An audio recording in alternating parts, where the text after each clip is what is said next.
Muchas gracias por la presentación. Es un placer estar aquí con ustedes y quiero agradecerle a todos mis anfitriones y a los nombres que están aquí detrás por habernos traído a Colombia. No es exactamente mi primera vez aquí, es la segunda realmente. Pero quiero comenzar pidiendo disculpas por no hablar español. Siento como si ya debiera hacerlo. Yo me crié en California, o sea que no te doy disculpa, pero no lo hablo. Así que hablaré en inglés.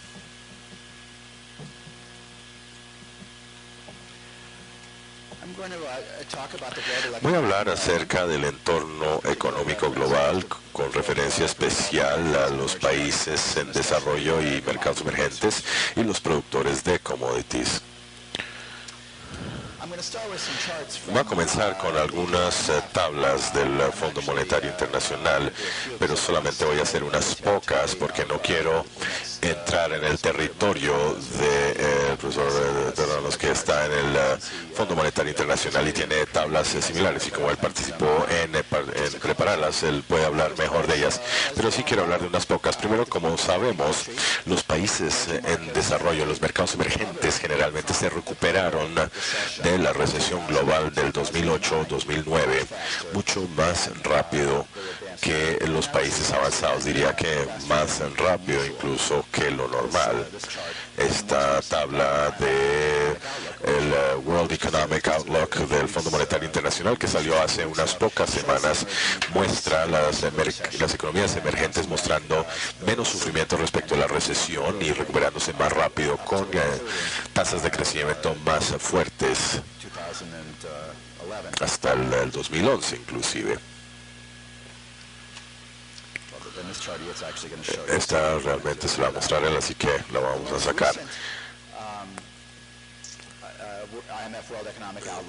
El World Economic Outlook más reciente del FMI muestra un descenso de pronóstico ligero. El amarillo es lo que se pronosticó el año pasado, y la revisión para las economías avanzadas, como verán, es un poco más baja para este año. Aquí tenemos cifras específicas. Europa está en recesión y eso está jalando para abajo el crecimiento de todas las economías avanzadas. Pueden ver que hay una recesión ligera. El pronóstico está en el 2012 bajo frente al 2011, que baja el promedio para todas las economías avanzadas y para el mundo. Los Estados Unidos están un poco mejor que Europa, pero no tan bien como quisiéramos. 2.1%, y yo sería un poco más optimista que eso. Creo que podemos lograr 2,5%, pero es suficiente para bajar el desempleo muy lentamente, dolorosamente lentamente. Los mercados emergentes, por supuesto, siguen creciendo, están más lentos, ciertamente. Colombia quizás la excepción, como muestra el cuadro verde. La expectativa del FMI es que las economías de mercados emergentes también están creciendo más lentamente este año que en los últimos 2 años, especialmente a Latinoamérica y en el Caribe.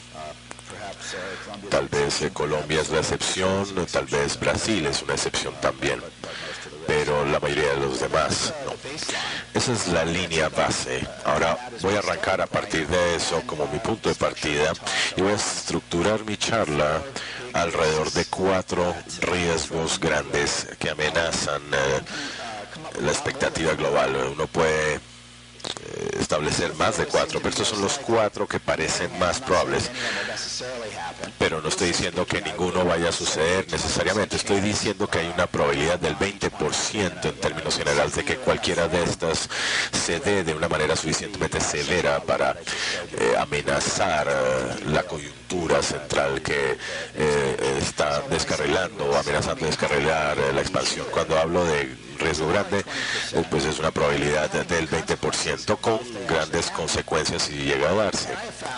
He encontrado que esta es una manera manera bastante buena de mirar esto, porque es posible compilar estas listas. Cuando algo sucede, uno no tiene que pensar como si fuera un cisne negro totalmente inimaginable. Y sí se dan eventualmente un 20% por año, multiplicando las probabilidades. La probabilidad de que pasemos 3 años detrás de otros sin que pase nada, pues es bastante pequeño. Lo primero, por supuesto, es la crisis del euro, pero de una manera más viral. En los últimos 6 meses las cosas han estado mejores. Yo creo que Mario Draghi logró ganar tiempo, el nuevo jefe del Banco Central Europeo, con las operaciones de financiación a largo plazo a los bancos. Ciertamente los presidentes y los primeros ministros de Grecia y de Italia han hecho algunas cosas útiles, pero eso va a volver y voy a hablar más en detalle de eso luego. Y no hay mucha duda que sigue esto con nosotros.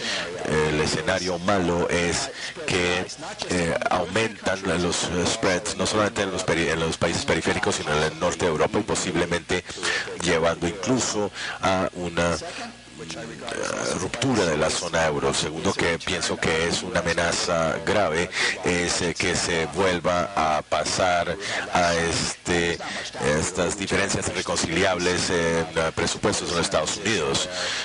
No hay duda que va a volver, pero la pregunta es si va a ser suficientemente severo para ponernos en posición de que estemos en una situación de que se vaya a bajar la calificación de los Estados Unidos. Ahí está el dólar cayendo en llamas.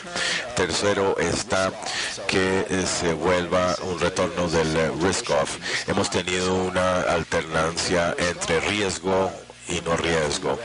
El risk-off no sería malo para los Estados Unidos. Por alguna razón, el dinero a los Estados Unidos cuando la gente está con mucha percepción de riesgo, pero de pronto puede llegar a pegar a los mercados emergentes, y ese es un escenario donde uno tiene que empezar a mirar qué tan vulnerables son los mercados emergentes si se vuelve a una aversión elevada al riesgo. Y la cuarta, que aquí tenemos como símbolo de riesgo, la cuarta que voy a mencionar es el tema de volatilidad de bienes básicos, de commodities.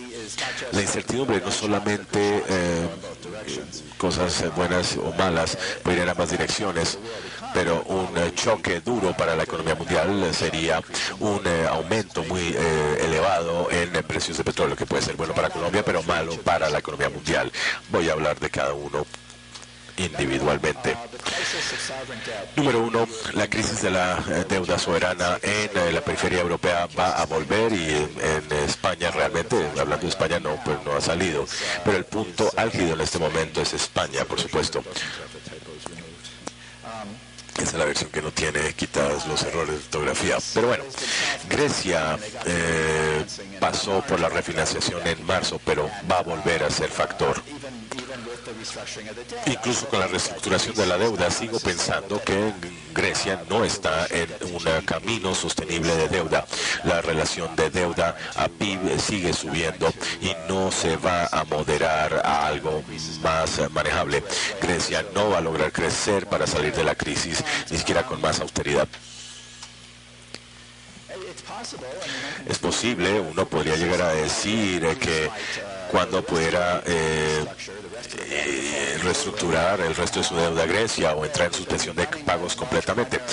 Han estado manejando déficits primarios grandes, pero lo están reduciendo. Mientras que tengan un déficit de presupuesto primario, no pueden empezar a hacer una suspensión de pagos. O sea, si uno sigue pagando intereses, uno sigue teniendo problemas, porque uno tiene que seguir tomando prestado para financiar las operaciones, pero en el próximo año Grecia va a bajar el déficit primario a cero, y a partir de ahí van a tener mayor incentivo para entrar en suspensión de pagos. Claro, no van a pagar intereses y van a quedar excluidos de los marcos crediticios, pero por lo menos en el corto plazo eso hace las cosas más fáciles para ellos.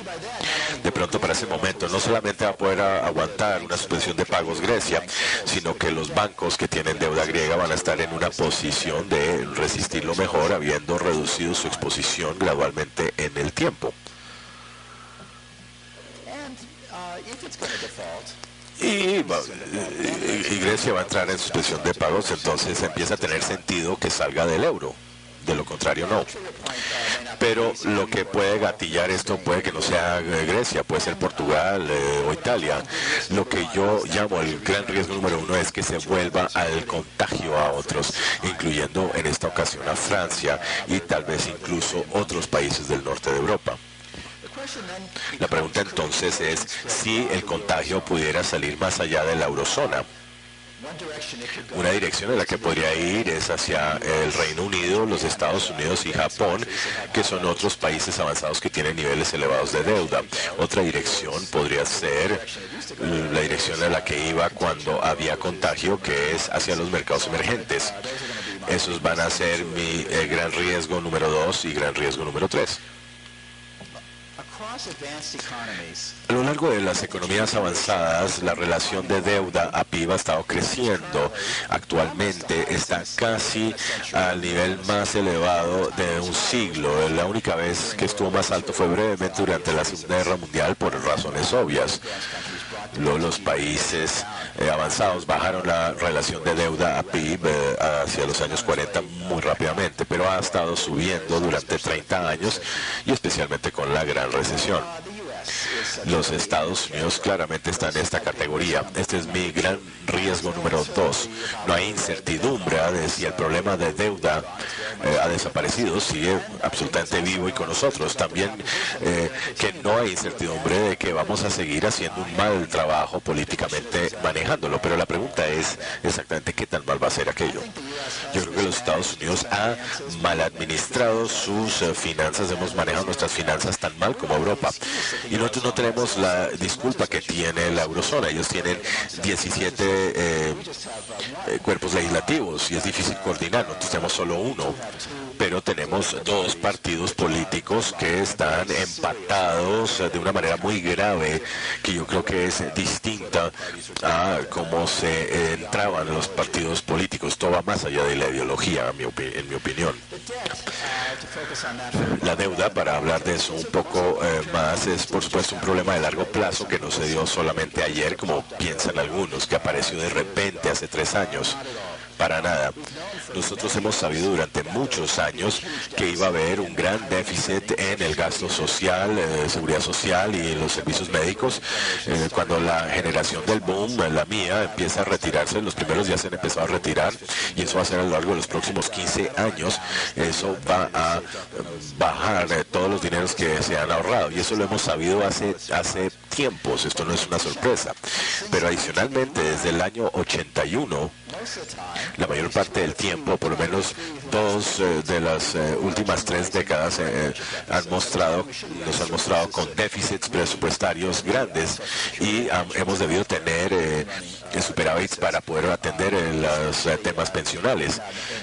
Especialmente en los años 80 hubo un aumento dramático en gasto, especialmente en el gasto militar y grandes bajas de impuestos. En los años 90 hicimos cosas para reversar eso, para aumentar los ingresos tributarios y bajar el gasto. Y eso funciona realmente, pero no funcionó mucho tiempo, porque en enero del 2001 nosotros nos devolvimos al régimen de los años 80. Triplicamos el gasto, tanto militar y no militar, y enormes bajas de impuestos enormes. Entonces estamos nuevamente en el camino de los 80. Aquí tenemos un gráfico de deuda a PIB de los Estados Unidos durante 3 décadas. Bajamos esto gradualmente, 13 puntos porcentuales por año, un poco más. Y en 1981 arrancamos en el sentido contrario, con una tasa creciente de deuda a PIB. Y verán el periodo en los años 80 cuando se estableció esa tendencia. Pueden ver cuando lo regresamos a los años 90, pero ahora hemos vuelto a las mismas. La línea punteada es si seguimos con las políticas actuales, pues básicamente vamos a volver a esa misma tendencia de los años 80, que en cualquier otro país hubiéramos llamado deuda explosiva, insostenible, si no fuera un país europeo o latinoamericano. Así lo llamaríamos. Y estaríamos muy preocupados. Para mí, algo acerca de la política. Yo fui una persona que trabajó en la administración de Reagan y en la de Clinton, así que he visto las cosas en ambos lados. A mi juicio, el problema actual es político, pero no es ideología. No es que un partido cree en mercados libres y el otro cree en gobierno enorme, o un país cree en disciplina monetaria y fiscal y el otro partido no. Más bien, lo que yo pienso es que el problema político final es que uno de los dos partidos políticos ha sido capturado por una minoría de personas que están en un extremo que pienso yo no es ideológico, es un extremo de percepciones. Estas son personas que se dicen conservadores fiscales, dicen que el equilibrio fiscal es urgente y quieren pasar una enmienda de presupuesto balanceado, quieren eliminar el déficit de inmediato. Piensan ellos que se puede hacer totalmente reduciendo el gasto nacional. No quieren reducir el gasto militar, quieren de hecho subirlo, no quieren aumentar los impuestos, los quieren reducir, y ellos dicen que se puede hacer al mismo tiempo que se elimina el déficit, pero es una cosa matemáticamente falsa.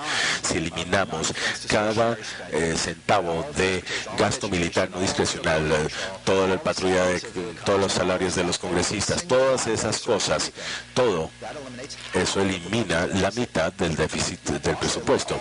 Uno tiene que eliminar todo el gasto militar o de salud o de seguridad social, y esta gente aparentemente no sabe esto, pero se salen con la suya. Y mientras crean eso y creen que uno no puede llegar a hacer acuerdos a partir de una posición matemáticamente imposible, pues llegamos a una situación de posiciones irreconciliables, el límite de la deuda el verano pasado. Eso impide cualquier tipo de acuerdo, como el acuerdo en 1990. En 1990 el primer Bush hizo un acuerdo con los demócratas en el Congreso para poder subir los impuestos y reducir el gasto, y eso es lo que nos permitió volver a superávit en los años 90. Hay una película que es El Rebelde sin Causa con James Dean, que está aquí en el carro, en la parte de la foto superior. Es el juego de la gallina, que yo creo que es una buena metáfora, que es el juego que están jugando el verano pasado los demócratas y los republicanos, y creo que vamos a estar en las mismas en diciembre de este año. El juego es que hay dos carros enfrentados y que hacen una carrera al borde de un acantilado, y el que salta primero es el gallina, y James Dean hace lo lógico, se espera el último momento y salta, pero se permite un pequeño margen de error, el otro no calcula bien y se va por el acantilado, y esos son los republicanos. Pero para hablar más en detalle de la analogía, hay un poco de gente en el partido republicano, en el automóvil republicano, que están peleando por el timón. Y el presidente del Congreso sabe que no se puede hacer eso, pero hay otras personas que están en el carro que piensan que sí, que está muy bien pasar por el acantilado, que piensan que puede volar, quién sabe lo que piensan, pero dice que no sería tan malo entrar en suspensión de pagos o etcétera. Es un problema bastante grave.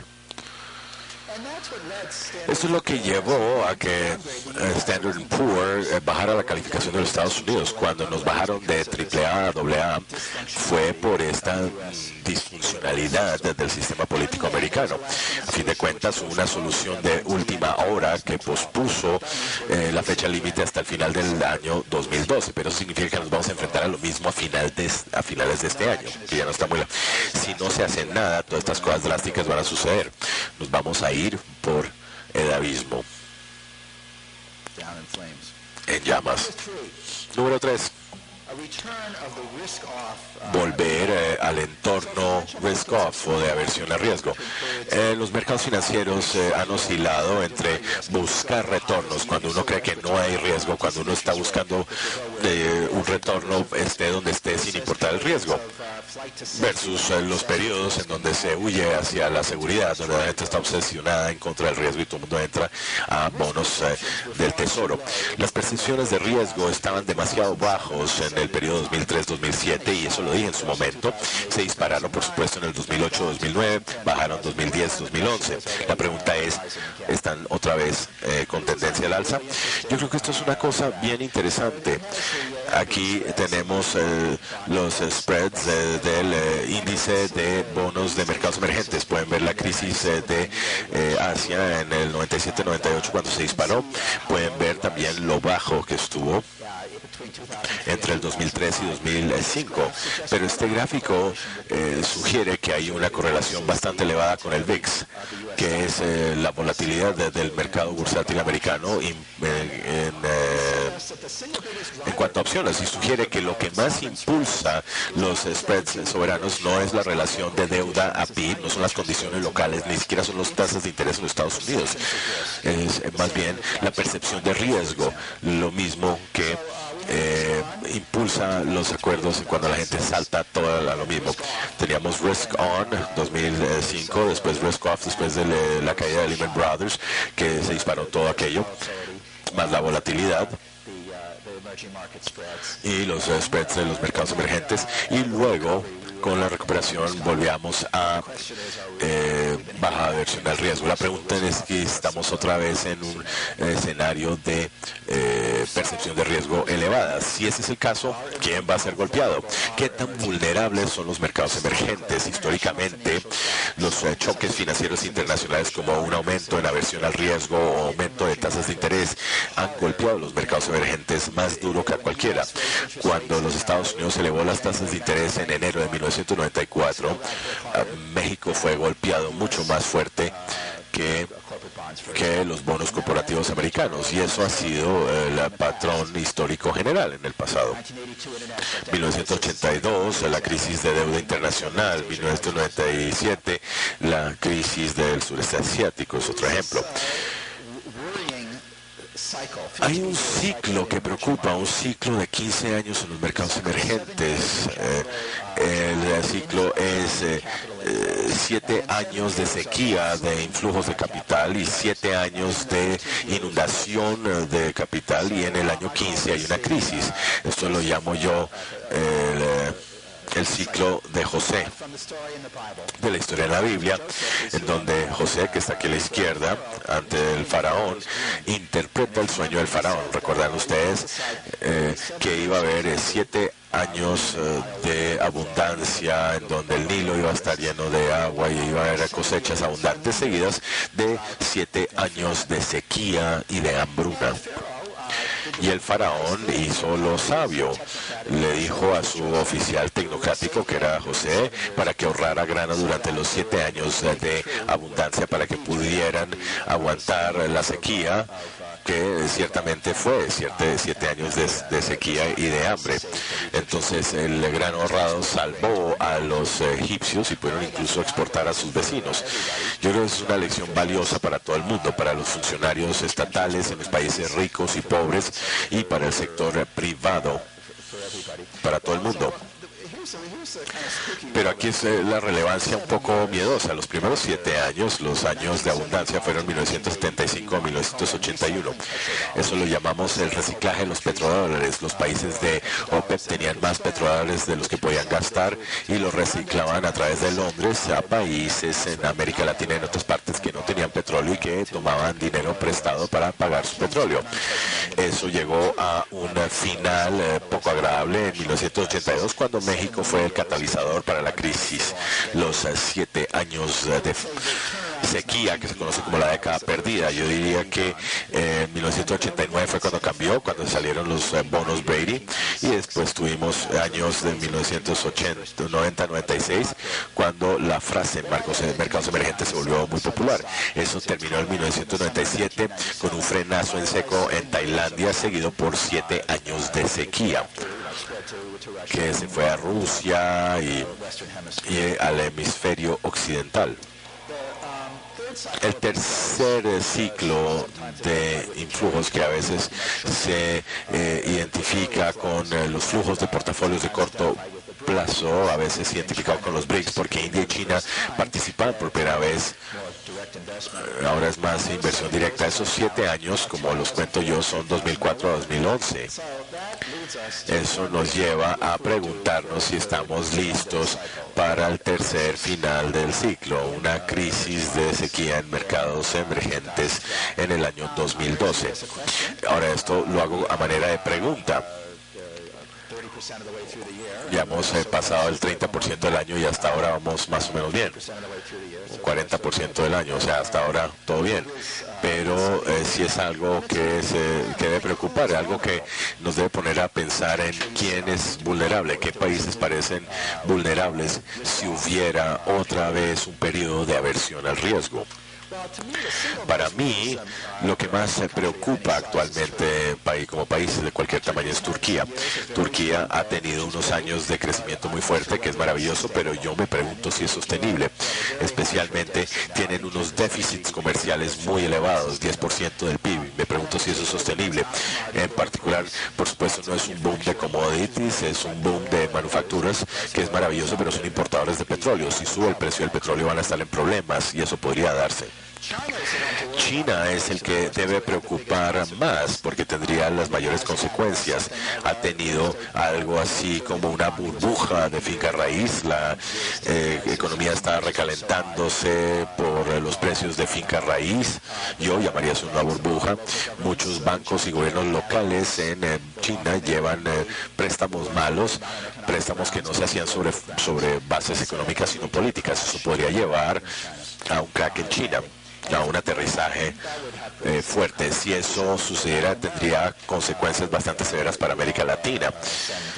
Todos ustedes mandaron muchas materias primas a China y eso ciertamente tendría impactos en esta parte del mundo.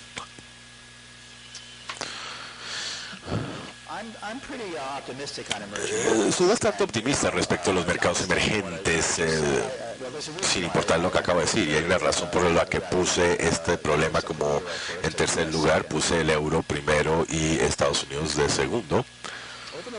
A lo largo de los últimos 10-12 años yo creo que ha habido una asombrosa e histórica reversión de roles entre los mercados emergentes y las economías avanzadas. Los mercados emergentes no son tan vulnerables como eran antes y les voy a dar una serie de razones de por qué pienso que es así.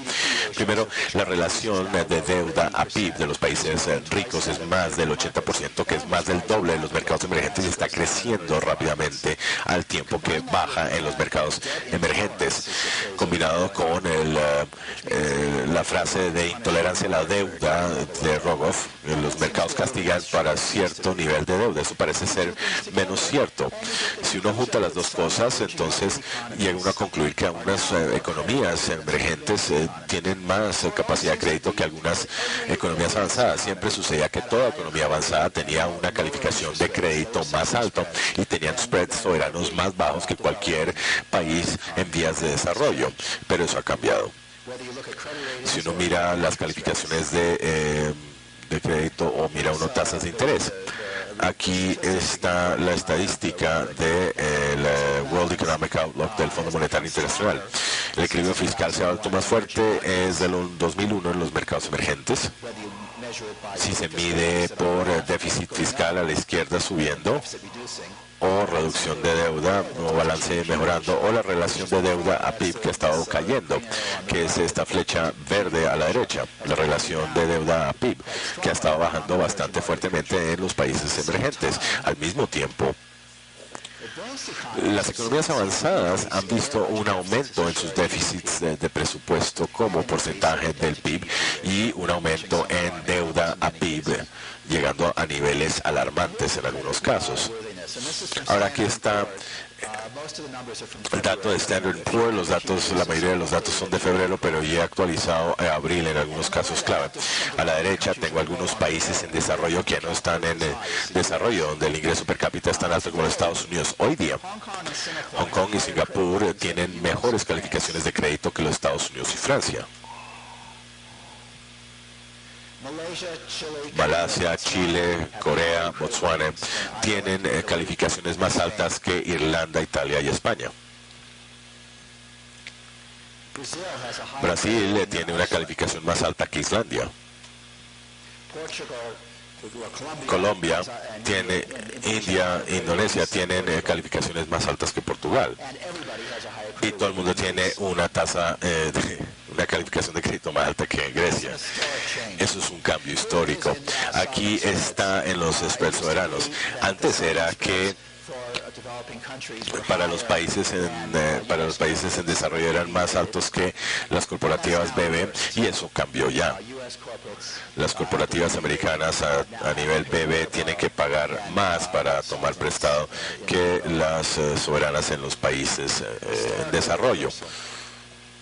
Más margen, un cambio de roles histórico. Y otro aspecto de esto, una de las razones por las que sucede esto, es que los mercados tienen más confianza en los mercados en desarrollo hoy en día, tiene que ver con los ciclos de la política fiscal, no solamente con el nivel de presupuesto, sino el patrón cíclico, que creo yo es la clave a lo que estamos haciendo mal en Estados Unidos, Europa y el Reino Unido, y lo que muchos mercados emergentes están haciendo bien. Por supuesto, en los textos, un gobierno benévolo debe utilizar la política fiscal discrecional, al igual que la monetaria, para amortiguar las fluctuaciones cíclicas, moderando los excesos de suministro y contrayéndose en momentos de demanda en exceso. Pero en la práctica no funcionó así para los países en desarrollo en general y para los países latinoamericanos en particular. Históricamente, en los años 60, 70, 80 y 90, la política fiscal era procíclica y exageraba los movimientos pelumbres. Los gobiernos aumentaban el gasto durante el boom y después tenían que reducir en las bajas. Y hay toda clase de investigación académica documentando esto en general y especialmente para las economías latinoamericanas. Tengo ahí 5 artículos para América Latina y 8 para el resto del mundo, especialmente para los productores de commodities. Este gráfico muestra la correlación entre el gasto estatal y el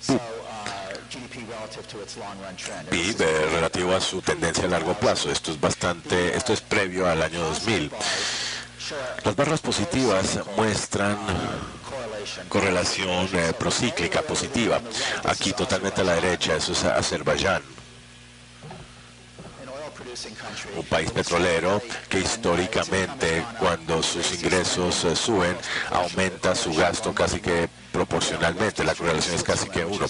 En el extremo izquierdo es Suiza, que ha sido contracíclico. Cuando la economía está en alza, ellos recortan. Cuando la economía está en recesión, aumentan. Otros países están en la mitad, pero fíjense un patrón bastante llamativo. Los países amarillos son los países en desarrollo, los mercados emergentes, casi todos, no todos, pero casi todos. Colombia está bastante bien aquí. Casi todos tuvieron políticas fiscales procíclicas durante estas décadas, y casi todos los países avanzados, que son los en negro, tenían políticas contracíclicas. Es bastante llamativo. Pues esto fue un artículo de Kaminsky, Reinhardt y Weg, y ahora con Carlos Weg lo hemos actualizado para la última década. Nosotros tenemos un desarrollo importante en el sentido de que muchos de los países en desarrollo aprovecharon los años del boom para tener presupuestos con superávits, por supuesto, por lo menos en las de presupuesto primario, y construyeron reservas. Para el año 2007, América Latina había reducido su deuda a la tercera parte del PIB, mientras que era el 63% en Estados Unidos y en alza. De manera que cuando pegó la recesión, muchos países en desarrollo pudieron responder porque tenían el campo de maniobra para poder responder en política fiscal. Algunos países de mercado emergente han aprendido a seguir las políticas contracíclicas. Fíjense cuántos países, más o menos la tercera parte de los países en desarrollo, han seguido por esta medida, que no es perfecta, han seguido políticas contracíclicas en la última década, al punto de que una pequeña mayoría son países en desarrollo. Un ejemplo es Chile, que es el gráfico anterior estaba del lado derecho, pero ahora ha pasado a política contracíclica. Aprovecharon los años del boom, especialmente en el cobre, para ahorrar mucho y luego aliviaron durante la recesión. Para resumir esta reversa de los roles fiscales, muchos mercados emergentes a lo largo de este siglo han logrado menores niveles de deuda, mejores calificaciones de crédito, márgenes de deuda soberana más bajas y políticas fiscales menos procíclicas. Yo creo que hay otras cosas que hacen que los países emergentes, menos vulnerables. Tienen tasas de cambio más flexibles, también tienen reservas más elevadas de divisas, especialmente relativas a la deuda de corto plazo, que uno debe tener tantas reservas como deuda de corto plazo. Son menos propensos a déficits de cuenta corriente. Los influjos de capital se han concentrado menos en deuda bancaria. Y la composición, los influjos de capital se han concentrado menos en deuda bancaria local, que es peligroso en términos de los estudios fiscales, y se han vuelto más deuda de moneda local. Entonces reduce ese desfase de moneda en el pecado original. De pronto el pecado original no era tan fundamental, tal vez podíamos escapar nuestras herencias. Y los influjos de capital han asumido la forma de inversión extranjera directa. Yo sé que eso aplica a Colombia, pero también aplica para India, China y otros sitios, una cosa que es más estable. Pero una parte del mundo que no aprendió las lecciones de los años 90 fue el este de Europa. Ellos siguieron no tener suficientes reservas, tomando prestado en monedas extranjeras, euros, francos suizos, etcétera. Y esa es una de las razones por las que sufrieron más en la crisis financiera global. Número 4 son el tema de volatilidad de precios de commodities, que puede subir o puede bajar. Este es el cuarto de los grandes riesgos que tengo aquí. Los precios de petróleo, minerales y commodities agrícolas se han vuelto crecientemente volátiles en los años recientes, especialmente con picos muy fuertes en el año 2008 y 2011, con una caída muy fuerte entre los dos en el 2009, cuando pegó la recesión global. Es fácil pronosticar que la volatilidad de precios de commodities va a seguir siendo alta, y yo no voy a hacer un pronóstico hacia arriba o hacia abajo, pero ambas son bastante posibles. Y una duplicación es un poco lo que estoy pensando yo. Hay una probabilidad del 20%. Si eso sea bueno o malo, depende de dos cosas. Uno, la fuente, si viene de crecimiento continuado de China, eso es básicamente bueno para la economía mundial. Si viene de una guerra en el Golfo Pérsico, eso es básicamente malo para la economía mundial. Pero más allá, dependiendo de la causa, depende si uno es comprador o vendedor. Si el precio del petróleo sube, eso probablemente es bueno para Colombia, sin importar por qué subió el precio del petróleo. Aquí tenemos un gráfico de los precios de commodities a lo largo de los últimos 50 años, del año 60. Hay un periodo de volatilidad muy elevada. Los precios nominales están subiendo más alto que nunca, y los precios reales subiendo muchísimo, como hicieron en los años 70. Aquí pueden ver ustedes para materias agrícolas, bebidas, metales, petróleo. Pueden ver el pico en el año 2008 y el pico más reciente en el 2011. Aquí tengo una diapositiva sobre las razones.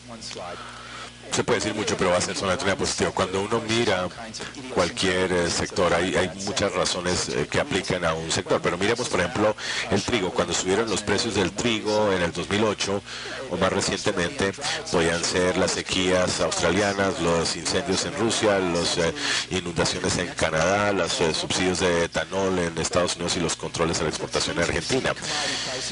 Pero lo que hemos visto mayoritariamente, esto ha estado sincronizado. Casi todos los commodities subieron en los 70, casi todos bajaron en los 80, casi todos subieron en los años 2002 a 2008, casi todos bajan en el 2008, 2009 y casi todos subieron en el 2009 y 2011.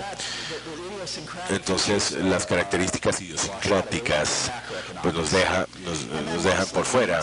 Eso nos deja solamente con macroeconomía. Eso significa el ciclo de negocios global, especialmente China y otros países del este asiático que están creciendo fuertemente durante los periodos de crecimiento y que por supuesto tienen crecimiento basado en la manufactura que come mucha materia prima. Yo agregaría un factor macroeconómico secundario que es la política monetaria reflejada en las tasas de interés reales. Teníamos tasas muy bajas en los Estados Unidos y en otros países del norte en los años 70 y subieron fuertemente en los años 80, luego bajaron y han estado muy bajos los últimos 10 años. Yo creo que eso ayuda a explicar este ciclo también. Aquí tenemos el crecimiento en el aumento de importaciones chinas de petróleo, hierro y cobre, con una tendencia fuerte hacia arriba, por supuesto, la última media década. Los precios del petróleo han seguido subiendo los últimos 6 meses y podrían ir mucho más arriba. Yo creo que esto sí es idiosincrático. Eso no es una continuación del boom de commodities general. Por ejemplo, los precios del gas natural han bajado fuertemente, por lo menos en Estados Unidos. Eso, por supuesto, no es un mercado mundial integrado, pero sí muestra que hay algo diferente en curso con el petróleo más recientemente. No es difícil decir qué es el problema de riesgo geopolítico, especialmente las tensiones con Irán, las sanciones y el peligro de conflicto militar. Hay una posibilidad de conflicto militar, las últimas semanas se ha reducido un poco, pero eso podría, yo no diría que pudiera llegar a cerrar el estrecho de Hormuz, pero no podría llevar un periodo prolongado en el que las tasas de seguros y de fletes de los barcos saliendo del Golfo Pérsico sería mucho más alto y habría una reducción del suministro de petróleo a partir de ese lado. Para la mayor parte del mundo esto sería una cosa mala, para Europa, Turquía, para China, para el resto del este asiático. Colombia, al igual que la mayoría de los países latinoamericanos, es vulnerable a los movimientos en precios de commodities. ¿Cómo voy en tiempo? ¿Ya me gasté todo mi tiempo? No hay nadie que esté llevando cuenta del tiempo. Yo puedo seguir hablando para siempre. 5 minutos.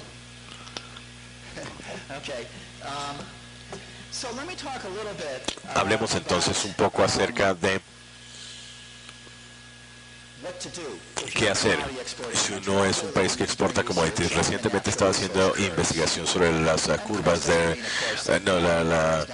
la maldición de los recursos naturales. No quiere decir que todo el que tenga recursos naturales vaya a pasarla muy mal, pero en términos promedio parece que los exportadores de commodities les va un poco peor, y la sorpresa es porque no les va mejor. En lugar de debatir si hay una maldición o no, yo creo que lo útil es identificar los problemas que han experimentado muchos países antes y tratar de aprender de eso y evitar errores que han cometido otros países, y los países donde los países han establecido buenas instituciones y buenas políticas emular. Y tengo una lista de políticas que han ensayado los países, políticas que no han sido exitosas, y yo creo que se podría haber predicho eso. Cosas como controles de precio, prohibiendo exportaciones de trigo o arroz, nacionalizar compañías, todo lo que está haciendo Argentina básicamente. Les voy a dar los que me parecen a mí que funcionan. El primer grupo son microeconómicos, son dispositivos microeconómicos que son maneras de no tratar de eliminar el riesgo de suprimir la variabilidad de los precios de commodities. Eso no se puede suprimir porque se determina en los mercados mundiales. Eso es como decirle al mar que no entre. Uno puede hacer coberturas, diversificar, puede entrar en arreglos que comparten el riesgo más eficientemente. Algunos se aplican al sector privado, otros al público. El primero que tengo, este es bastante obvio, pero me sorprende que no se dé más. Esto aplica sin importar si el petróleo lo está vendiendo una compañía privada o una compañía petrolera estatal. Uno indexa los contratos cuando uno vende el petróleo al el precio de commodity mundial en lugar de tener una tasa fija. Lo que sucede es que si el precio mundial sube, el país obviamente quiere renegociar y romper el contrato. Si el precio baja, entonces la compañía extranjera lo quiere hacer. Y eso puede llevar a mucho peso muerto perdido, un periodo donde no se hacen negocios. Y la incertidumbre, por supuesto, desalienta a las compañías a hacer cosas. El de lo corporativo y en términos de los países exportadores, pues ellos se les preocupa que los van a estafar. En todo caso, la indexación de contratos a los precios mundiales del commodity parece ser algo obvio. Y yo creo que se debería hacer más y deben ser los commodities apropiados. Hemos visto un problema con los contratos de gas natural indexados al precio del petróleo, que le daba a uno la respuesta equivocada en los últimos 6 meses, aunque yo sé que tiene que ser un precio que esté bastante, un mercado que se trance bastante para que funcione. La segunda, que se hace menos, y aquí mi modelo va a ser México aquí. México tiene toda clase de problemas, pero han hecho algunas cosas interesantes, algunas innovaciones interesantes. Este es uno de mis ejemplos de países donde algunas de estas innovaciones valen la pena de emular. Coberturas de ingresos de commodities es una cosa bastante obvia y yo creo que muchos ministros de finanzas buenos, bien entrenados en países que exportan petróleo y otros commodities, dicen tenemos que hacer coberturas. Es lo que aprendí de teoría financiera. La manera más obvia es vender el petróleo en el mercado futuro para coger y tener un precio. Eso no funciona muy bien por una razón de economía política. Tiene todo el sentido, pero el problema es que si el precio mundial del petróleo baja y no evita que el país pierda, pues nadie se da cuenta. Simplemente dice, no había crisis, pero no le dan crédito. Pero si el precio del petróleo sube, el resto de los ministros llega y dicen, el ministro de Finanzas dice, qué maravilla, vamos a gastar toda esa plata de petróleo. Y el ministro de Finanzas le dice, no, pero mire, nosotros teníamos una cobertura. Y el otro dice, ¿y usted hizo qué? Y entonces él trata de explicarlo, él o ella trata de explicarlo y parece, o sea, usted se puso ahí a apostar en los mercados de derivados. Y esos ministros del Tesoro generalmente no duran mucho tiempo, pero lo que ensayaron en México, que creo que es bastante listo y lo bueno, es hacer coberturas utilizando los mercados de opciones. En los mercados de opciones uno puede cubrir el downside y quedarse con la ganancia, y eso políticamente es lo que tiene que hacer un ministro del Tesoro. Mi tercer ejemplo es uno que yo no entiendo, y yo no entiendo por qué nadie lo ha hecho. Y sé lo que dicen los países, pero esto es una cosa tan obvia, y es que si usted descubre un nuevo campo petrolero en Colombia y usted está tomando prestado para poder financiar la exploración y están perforando para desarrollar, si es África, hoy en día está tomando prestado el Banco Mundial. Si es Colombia, uno está tomando prestado el mercado privado. Pero en cualquiera de los dos casos lo que se debe hacer es el préstamo, y lo mismo para bonos o para préstamos bancarios. No se debe denominar en dólares, no se debe denominar en pesos, sino en términos de petróleo, para que uno tenga una cobertura perfecta, para que lo que provenga de las exportaciones de petróleo que se van a ganar puedan coger y cumplir con las obligaciones de pago de deuda, y no sería una cobertura perfecta, pero bastante cercana. Cuando le pregunto a los ministros del Tesoro en los países desarrollados, en desarrollo, dicen, nosotros quisiéramos hacer, y dicen, pero bueno, no hay mucho mercado. Uno le pregunta a los inversionistas y los inversionistas dicen lo contrario. Todo el mundo está esperando que el otro dé el primer paso para desarrollar un mercado en bonos petroleros, por ejemplo. Yo creo que eso es un papel que puede tomar el Banco Mundial haciendo el mercado. Esos son 3. Luego tengo para política macroeconómica contracíclica. Lo primero, ya oímos como en el pasado la política macroeconómica en los países que exportaban commodities casi siempre ha sido procíclico, desestabilizar. ¿Cómo se hace contracíclico? Es fácil decir que los funcionarios deberían ser suficientemente inteligentes para darse cuenta cuando hay un boom que puede ser temporal y poder enfrentarse al viento. Yo creo que Colombia está bastante bien. Pero yo quiero reglas o instituciones que fuercen o alienten a los funcionarios a hacer lo correcto, así no sean suficientemente inteligentes para entender lo que está sucediendo o que no tengan suficiente espíritu público.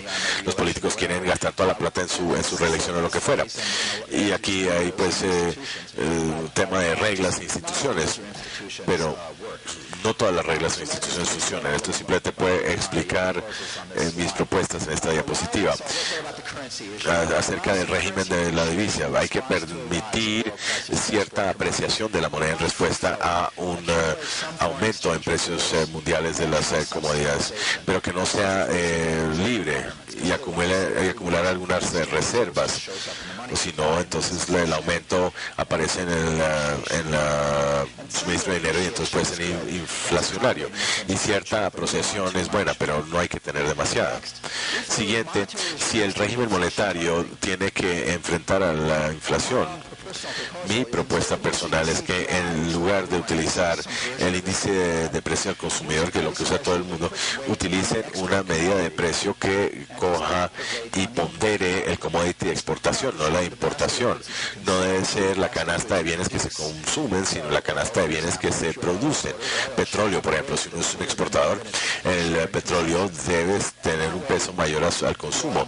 De esa manera uno automáticamente tiene cierta apreciación en el caso de que el precio del commodity suba y cierta depreciación si baja. Eso se acomoda automáticamente a los choques comerciales. Las tasas flotantes, en cambio, dan demasiada volatilidad. Esto le da a uno aproximadamente, esto lo llamo PPT, Product Price Targeting. Por último, en política fiscal, emulen a Chile, y hasta cierto punto esto es lo que ha estado haciendo Colombia, según entiendo, este año, para evitar el gasto excesivo en los tiempos de boom, permitir los desvíos de un superávit objetivo, solamente en respuesta a aumentos temporales, en precios de commodities. Suiza lo ha tenido mucho tiempo, otros países lo han copiado, no estoy muy seguro de los detalles de Colombia, pero investigación reciente que he hecho es que tal vez la razón por la que las instituciones de presupuesto estructural de Chile han funcionado tan bien, y no voy a tener tiempo para hablar, así que lo voy a decir rápidamente y después concluir. He encontrado, mirando 33 países, que parte del problema es que los pronósticos oficiales de presupuesto son crónicamente sobreoptimistas. Hay un sesgo hacia crecimiento más fuerte, y más fuerte a 3 años, es más fuerte en un boom que el resto del tiempo. Entonces, básicamente, si los países están en un boom, entonces pronostican que el boom va a durar para siempre, y luego piensan que no tienen que subir los impuestos. De hecho, podemos reducir los impuestos y aumentar el gasto, y por supuesto los booms no duran para siempre. Y esta es la parte que encuentra sorprendente algunos países. Los países que tienen reglas para el presupuesto, como en los países del euro, esos países sufren un sesgo más fuerte al optimismo en los pronósticos. Casi siempre que un país superaba el 3% de déficit, del 3% del PIB, no ajustaban sus políticas, simplemente ajustaban sus pronósticos. Siempre pronosticaban que iban a bajar al 3%, aunque la mayor parte del tiempo no era cierto. El punto es que uno no puede tener un proceso político haciendo el juicio de si un boom es permanente o transitorio, si es cíclico o estructural. Lo que han hecho los chilenos es que desde el año 2000 tienen 2 paneles, uno para precios del cobre y otro para PIB. Estos son paneles de expertos profesionales cuyo trabajo es solamente decir cuál es la tendencia a largo plazo del cobre en el caso de un panel, y cuál es la tendencia a largo plazo de PIB en el caso del otro panel, para poder determinar si el boom es temporal o permanente, y si se tiene que ahorrar o si se puede gastar. Yo creo que voy a parar ahí.